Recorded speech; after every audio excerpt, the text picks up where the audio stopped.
It has been a pretty productive couple of weeks since I last did one of these updates and these videos. Matter of fact, the last one I did was an unboxing of the Phantasm set, which I plan on reviewing. I'm going to review that. I'm going to do a little bit more of an in-depth review, probably use a little bit of a better camera. I just figured I'd do this, give you all a little bit of a status update and a update of some screeners and some pickups I've gotten here lately. So first of all, I'll start with the movie I'm making right now. We are this close to having the movie done. This close. We are about, I wouldn't even say a full day away from having the movie in the can. It's like half of something needs to be shot. May get shot this weekend. It may not. We don't know yet. I hope it kind of gets done next or this weekend, so then next weekend I can just edit it, because it won't take me probably but a week to edit it. And then if that's the turnaround, it's getting supplies and getting the movie out there to people that want to see it. So it ain't gonna be a morbid situation where we're still talking about this movie 2 or 3 years from now, because we're gonna get it done, get it edited, and get it out, which I'm very happy about. I'm looking forward to seeing what you guys think about it. I think it's a little it's different than morbid. I think it's better. Well, you know, it'd have to be according to some people, but it's not worse, I don't think. But that being said, let's get on to some screeners and some pickups I got here. We'll start off with one particular trip I took one day here. The first stop on the trip was at the local Dollar General, where I found for $4.95 the 2014 Comic-Con version of RoboCop on Blu-ray. I imagine since I bought this, that Scream Factory will probably release the original RoboCop on the collector's edition now, because that seems to be a common theme. But I didn't have this one on Blu-ray. I had the old DVD steelbook, but I didn't have it on Blu-ray. And looking around on eBay, apparently this thing is worth a little bit of money, would be worth a little bit more money if it still had the slipcase, but it doesn't, but it's still cool to have. And I didn't want to open it because I wanted to prove that it was that cheap at Dollar General. And it's brand new. It's not a used copy, which this isn't the camera with focus on it, but you can take my word on it. From there, better not sling that too much. From there, I went to the good old game exchange, where I pretty much live here most of the time. And I picked up, first of all, they had a box of old seasons of shows sitting on the counter that didn't have cases. They were in slips. They were $1 each. They had stuff like The Office and The Sopranos and 24 and things like that. The one guy kind of talked me into this, so I ended up buying the apparent one and only season of Firefly for $1. Kind of wish I had a case. Probably will buy a case for it. Probably print out a cover for it, because I'm really, really weird about having stuff like this without cases. But I look forward to checking it out, because I've heard a lot of people say it's a great show, and for $1, it's worth the risk, I would say. Uh, an upgrade here. I always have all the I Spit on Your Grave movies. I have them all on Blu-ray, and finally I went and got the last one I still needed to say I had on Blu-ray, which was the remake. One of the better remakes, I will say. I bought this on DVD when it came out, however many moons ago it was, 2009, 2010, something like that. Always enjoyed it, so I went and picked this up because, well, if you're going to have them all on Blu-ray, you might as well have this one. So, and plus, who can justify owning the I Spit on Your Grave Part 3 on Blu-ray and not owning this one, right? Also, with that theme I mentioned about buying something and then it getting announced for a new edition, I broke down and bought Species on Blu-ray, because I already had like the other ones from Scream Factory. And of course, now Scream Factory announces that they're putting out a collector's edition of the original, which is this one. So yeah, whatever. So I will say this much about it, though. It's not like this costs a lot of money. And plus, when you buy two, you get one free. So this could have very well been the free one. So it ain't worth complaining. Sometimes stuff happens, and I'm sure the Scream Factory version will probably be better than this. It's got better art than this. I know that much already. And the last thing I got at Game Exchange was DVD, but it was cheap, and it was sealed, even though it had a used price on it. And that was a DVD copy of Get Shorty. I saw this a long time ago. My friend Ryan, who is in all the movies with me, he always spoke very highly of it. He showed it to me years ago. I dug it. Never got around to getting it. Kind of holding out for a Blu-ray, but I figured since I was there and it was that price, why not go ahead and get it? So I got that. Then we'll move on to my flea market finds the other day, which flea markets around here can be pretty cool. Back in the day, they had quite a bit of VHS tapes pretty cheap, although everything seems to have went up a little bit at the flea market. Excuse me. I only picked up 2 things, but it's pretty cool stuff. On the dollar table, I picked up the Disco Godfather. Now this is the old, if the glare will let you see it. This is the old Xenon Pictures version of it. Did not get the Disco Godfather from Vinegar Syndrome. May double back and get it before too long, but until then I have this for $1 and I check it out and see if I like it. Which I like Dolomite a lot. I actually like the, was it the Petey wheat straw, or what's it, what Whitehead? What's that one? The Devil's Son-in-Law is actually my favorite one out of the bunch. So if it's anything like that, I'm sure I'm going to dig it. On the $2 table, I got this one, which is the Kraft Monster High Brain Scan Fright Night. I already had the Fright Night DVD. I still need a Blu-ray of that, but I have the Fright Night DVD. So basically, I got 3 movies I didn't have for $2, which is the Kraft Monster High and Brain Scan. And another thing making this a pretty big selling point for me was they each come on their own disc. Oddly enough, I've never seen the Kraft Monster High or Brain Scan, so I think that one works out pretty good. I'll eventually get to those, I imagine. Now let's move on to some eBay pickups here lately. I've heard the Tokyo Shock Blu-rays look pretty bad.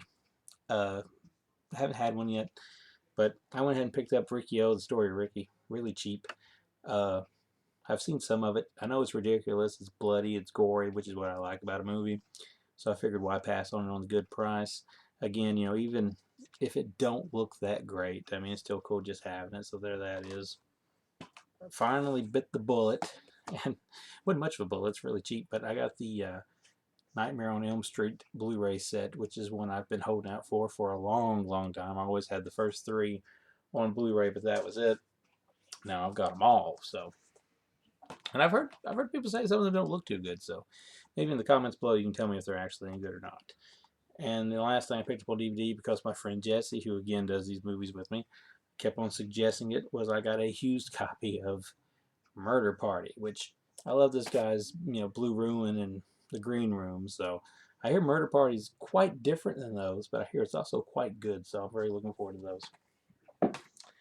Now we move on to the screener section. Now there's some screeners, if you follow me online, I won't be talking about here because I'll probably be doing a video review on those, maybe.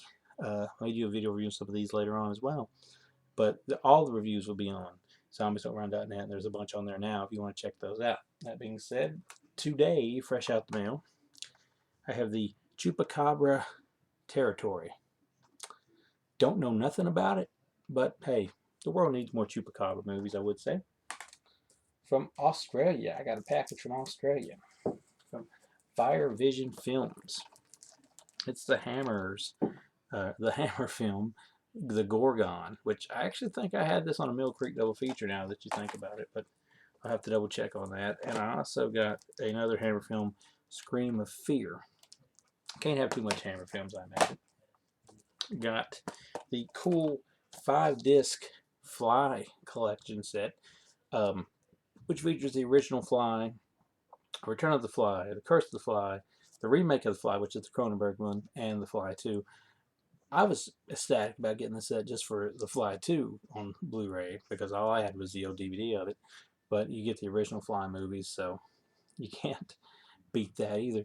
And if these are anything like the old Vision releases I've got, all this will work on a Region A Blu-ray player for anybody out there. I'll keep you posted on that. The last thing from them was Cube on Blu-ray, which there's another Cube movie they released, and we'll have to double back and get that one. But it's cool to at least have the, what I believe, the 20th anniversary edition right here.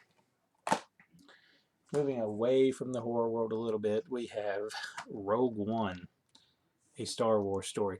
You know, the older I get, the more I seem to actually get into Star Wars. When I was a kid, I watched them on TV when they come on, like, was it NBC, ABC, whatever come on. I watched the original 3 then. I was in high school, like sophomore year, I believe, when the prequel trilogy hit. I remember all of my drink cans having Star Wars characters on them, you know, from Mountain Dew, Pepsi cans, which I hate Mountain Dew, by the way. Just saying. But, you know, The Force Awakens was good. This one, I just want to say one thing. I really like the main character, Jen. I like her a lot. Maybe it's because she's good looking. Maybe it's because she has an accent. I don't know. But that is the best thing I take away from this movie. plus the robot right here, the droid. He's pretty funny as well. The rest of it's a little bit I will say this much. It's not a bad movie, but it's not a great movie. It's one of those movies that's really hard to review because it's just kind of good. You know, it's good, but it's not great. It's not awful. I could do without it, but I do like that character right there. Back to the horror stuff. We got some shot-on-video goodness from Intervision Films with Dreamstalker and Death by Love. These are actually pretty tolerable if you like shot-on-video films, which I do. These are some of the better ones, which Intervision's usually pretty good about putting out some of the better ones. Dreamstalker, you know, it's about a guy who rides motorcycles, like a racer on motorcycles or whatever it is, and he wrecks, and the next thing you know, he's coming back in dreams and killing people. So it's very Nightmare on Elm Street-ish. And I'm sure that was the point, but it's kind of so awkward that it's entertaining anyway. Death by Love is like some kind of quasi-vampire story about a guy who a guy that keeps getting women, and you kind of a little confused because you don't look like the type of guy that would get all these women he's getting, but all the women are crazy about him, and then they end up kind of dead. So there's one guy trying to figure out, you know, there's a couple cops like on his trail, and then there's like you know, then there's this one guy who's following him that kind of knows what's up. So it's interesting. A lot of nudity on that one too, if you're into that sort of thing, which I know I am. From Arrow, I got some pretty cool stuff in from Arrow, USA branch. It is the is it Takeshi, one or the other, Miike films. It's the Dead or Alive trilogy. Watched the first two today. Really like the first one. The second one, you know, it's as quirky as anything he puts out, but I'm not quite sure it connected with me as well as the first one, although it did have more of a touching friendship story to it. The third one I still need to check out, but you cannot beat that ending on the first one, I'll tell you that much right now. And while his films never really looked that good on Blu-ray to me, it seems like this one in spots looked a little bit better. For some reason, these type of films that he released at this time period just never looked that great to me on Blu-ray, but these look pretty good. And plus, they're bloody, gory, and they make no sense at all half the time, which is my kind of film from Takeshi Miike. So, there's that. There's this cool box set that I absolutely know nothing about, but it arrived in the mail. Ludwig, another one you guys will have to correct me on in the comments below. It's neat. It's got what I believe to be 2 movies and a booklet. This slips off. It's pretty cool art there. Don't want to mess it up. Got to get around to watching these. He loved women. He loved men. He lived as controversial as he ruled, but he did not care what the world thought. He was the world. Sounds riveting, doesn't it? So, I have to give that one a try here pretty soon. But on the really cool, really awesome, so happy I got it side of things, we have the very awesome House 2 Stories collections, because House was a movie that I really loved as a kid. I have the crappy Image Entertainment DVD, so this was a welcomed upgrade for me. I have the crappy Image Entertainment of DVD part 2 as well. So this was a lovely upgrade for me on that front as well. This again is 2 Blu-rays and a booklet, a very big booklet. I'll slide these out of here. Same guy did the art for the Poltergeist films, did the art for these, if you can see them, yeah. He did the art for part 3 and 4. If you were somebody who got the UK version of this set, apparently that thing plays on American players, and nobody bothered to tell us. So a lot of us got this when we could have had the complete story, although that is something that I'm thinking about picking up anyway. Although for me, it'd be a little bit more harder of a choice because, well, I have Horror Show, which is House 3 from the Screen Factory release of it, which is cut, I think, and the one in the UK is uncut, as I'm struggling to get these in here. I just got them in. Praise the Lord. But there they are. So, essentially, if I go and buy the 4th one, I'm just buying part 4. So, and part 4, which I've only seen on VHS when I was like 6 years old, 7 years old, something like that. Look forward to it again. So I'm looking forward to those. I know they're going to look good, and they're going to be a great upgrade from the full screen versions I had before. But still kind of stings I don't have part 4. Excuse me. As we hit the home stretch with the final 2, these come by way of Severin films. One of them is the Nunsploitation classic, I suppose, of The Other Hell. really looking forward to that. And the other one is, I think, another nunsploitation, more modern type film, Dark Waters. So, don't know anything about them. This is a 94, so it's not that modern. But that's kind of the collection right there. That's the stuff. Is there anything in particular you folks would like for me to do a review of? And if you mention it in the comments below, I promise I'll try to get it. I'll try to get that done for you. Is there any special looks of anything, that you want me to do a video of? I'll try to do it. Now, the movie I'm working on comes first, and the reviews on the website come first, because I get screeners for the website, not for this channel. So if you're ever looking around saying, well, why does this guy get all this stuff when he's just got like barely 380 something subscribers, it's because the website does pretty good, and it's been doing good for about 10 years now. So that's why I get stuff. Besides that, it's great dropping another video. Hope to drop another one really soon after this one. And hope you guys are doing well. And like, subscribe, share. Try not to thumb down if you can help it. And I'll talk to you next time.